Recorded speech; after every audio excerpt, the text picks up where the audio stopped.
If there is one thing most football players have in common, their love for fast cars is definitely that thing. Your favorite football players make a lot of money while very young, so they are able to afford the best of cars. Although they may have different tastes in cars, it is rare to see an elite football player without a sports car. Having a fast car seems cool. This is perhaps why footballers love them.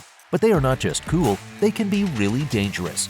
You might not agree with this, but former Manchester United forward Cristiano Ronaldo can tell you a thing or two about how dangerous sports cars are. He almost died while driving one.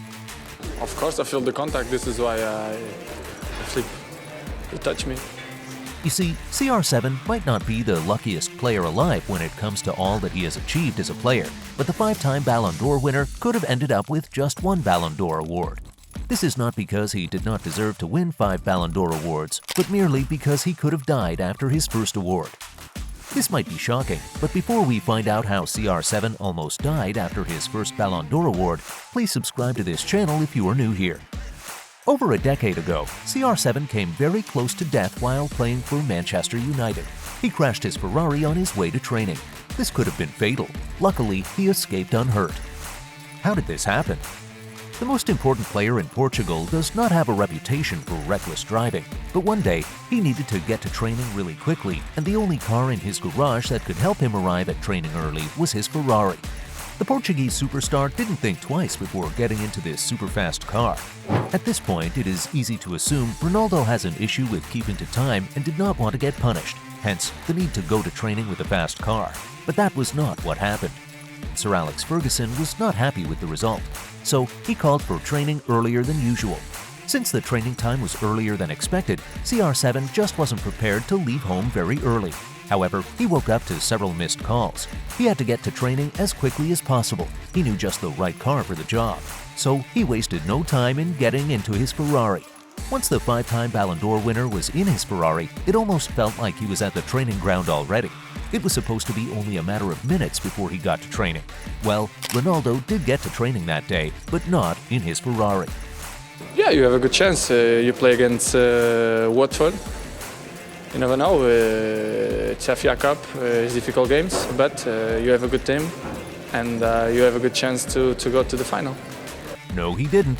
His Ferrari didn't get to training because he was involved in an accident. Several years after this accident, it doesn't seem so serious. However, it damaged his car and could have taken his life too. Luckily, the superstar player got out unhurt. It might be difficult to explain exactly what happened and how CR7 got involved in an accident, but he ran into a roadside barrier. After crashing his car and escaping without a scratch, he got out and stood next to the damaged car. He was in shock but seemed just good enough to continue training. Although Ronaldo got out unhurt after crashing his Ferrari 599 GTP Fiorano, his car was badly damaged. The car lost a wheel and also had its front end destroyed. Ronaldo was definitely not the only one on the road that day, but he was lucky no road user was driving so close to him. Not far behind the captain of the Portuguese national team was his former teammate and retired Dutch goalkeeper Edwin van der Sar, who was in his Bentley.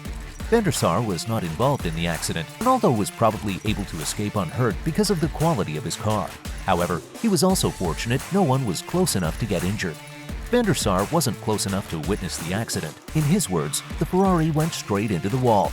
His front left-hand wheel came off, and then Ronaldo got out of the car. I was shocked. Anyway, he was all right. He was walking. He was a bit shaken. Obviously, I was stunned to see a Ferrari go into the wall and seeing Ronaldo. That you're famous, you are a fantastic player, you win trophies, you score goals. The level of damage on Ronaldo's car was an indication of how terrible the accident was. But Ronaldo didn't even need to undergo any form of treatment, either for injuries or shock, and was even fit to play in his team's next match against Chelsea. Please don't forget to subscribe to this channel if you are enjoying this video. Also, kindly smash the like and share buttons if you are yet to do so. Ronaldo's car crash on his way to Carrington Training Complex from his home in 2009 was the first time his car was involved in an accident, but it clearly wasn't the last. More than a decade after his Ferrari was involved in a crash, another of CR7's cars got involved in a crash.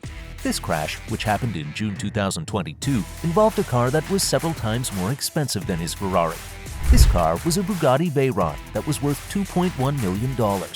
Just like his Ferrari, the Bugatti Veyron collided with the wall. However, unlike the Ferrari, Ronaldo wasn't the one behind the wheel. The impact of this accident was not as pronounced as that of the Ferrari, as the car wasn't at high speed.